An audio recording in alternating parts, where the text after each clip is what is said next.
प्रारंभ होतोय आगामी महत्त्वाचा टप्पा जो आहे तो मानला जातोय। नाही, मला अतिशय आनंद आहे की जवळपास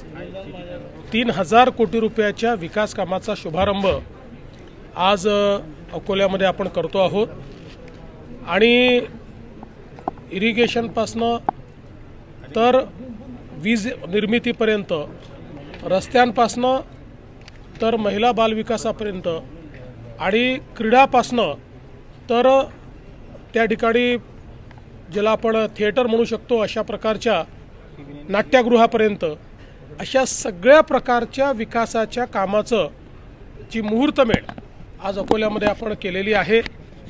मी अकोल्याचे खासदार अनुपभाऊ धोत्रे, आमदार रणधीरभाऊ सावरकर आणि आमचे सर्व जिल्ह्यातले जे आमदार आहेत, प्रकाशभाऊ असतील किंवा हरिभाऊ असतील, सगळ्यांचं अतिशय मनापासून मी अभिनंदन करतो की या ठिकाणी या सगळ्यांच्या प्रयत्नातून महाराष्ट्र सरकारने खूप मोठ्या प्रमाणात जिल्ह्याच्या विकासाकरता निधी दिलेला आहे आणि याही पुढे असाच निधी दिला जाणार आहे।